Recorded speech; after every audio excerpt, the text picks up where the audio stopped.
క్రీస్తునందు ప్రియమైన సహోదరి సహోదరులకు యేసుక్రీస్తు నామములో శుభములు. దేవుని యొక్క నూతనమైన కృప మీకు కలుగునుగాక. ఈరోజు దేవుడు మనకిచ్చిన మాట ప్రసంగి గ్రంథము 2వ అధ్యాయము 9వ వచనం. కష్టపడిన వారికి తమ కష్టం వలన వచ్చిన లాభమేమి? ఈ మాటలు ప్రసంగి గ్రంథంలో మనం చూస్తున్నాం. సొలొమోను మహారాజు ఈ మాట తెలియజేస్తున్నట్లుగా మనం చూడగలమాట.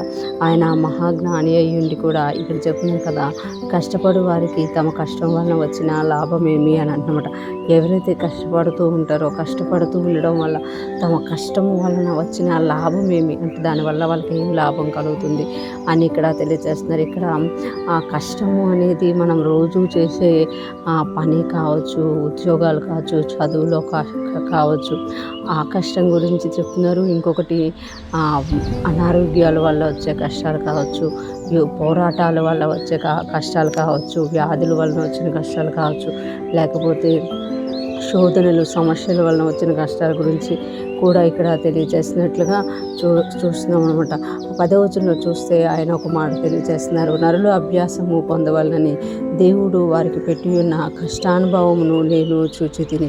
నరులు అభ్యాసము పొందవాలని అంటే నరులు, దేవుడు చేసిన ప్రజలు, దేవుడు చేసిన మనుషులు అభ్యాసం పొందవాలని అంటే నేర్చుకోవాలని, దానిలో నుండి వారు అభ్యసించాలని అంటే నేర్చుకోవాలని, లేకపోతే సాధించాలని దేవుడు వారికి పెట్టి ఉన్న కష్టానుభవమును నేను చూచితిని. దేవుడు వారికి పెట్టి ఉన్న కష్టానుభవం అంటే ప్రతి కష్టము కూడా ఒక అనుభవాన్ని ఇస్తుంది అనమాట.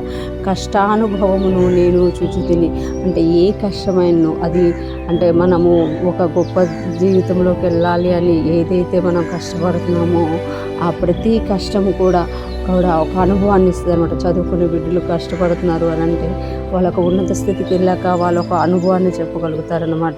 ఒకవేళ ఉద్యోగాల కొరకు లేకపోతే దేవుని పరిచర్యలో కష్టపడుతున్నారు అని అంటే ప్రతి కష్టము కూడా ఒక అనుభవాన్ని ఇస్తుంది అనమాట. అదేవిధంగా శోధనలో పడిపోయినప్పుడు, అనారోగ్యంలోకి వెళ్ళిపోయినప్పుడు, ఆర్థిక సమస్యల్లోకి వెళ్ళిపోయినప్పుడు, అప్పుల్లోకి వెళ్ళిపోయినప్పుడు ఆ కష్టానుభవంలో కూడా ఆ కష్టం కూడా ఒక అనుభవాన్ని ఇస్తుంది అనమాట. అంటే ప్రతి కష్టం కూడా ఒక అనుభవాన్ని ఇస్తుంది అని నేను చూచితిని అని చెప్తున్నమాట. దేవుడు వారికి పెట్టి ఉన్న కష్టానుభవమును నేను చూచితిని అంటే ప్రతి కష్టము కూడా ఒక అనుభవాన్ని ఇస్తుంది, అది నేను చూశాను అని ఇక్కడ మరలా సొలొమోను మహారాజు చెప్తున్నమాట. ఈరోజు మనకి ఇచ్చిన మాట్లాడుతున్నారు కదా, కష్టపడు వారికి తమ కష్టం వలన కలిగిన లాభమేమి అంటూనే దేవుడు నరులు అభ్యాసం పొందవాలని వారికి కష్టానుభవాన్ని ఇచ్చారు అని కూడా తెలియజేస్తుంది అనమాట. ఈరోజు ఫ్రెష్ వన్ అంటున్న ప్రతి ఒక్కరు జ్ఞాపకం చేసుకోవాలి.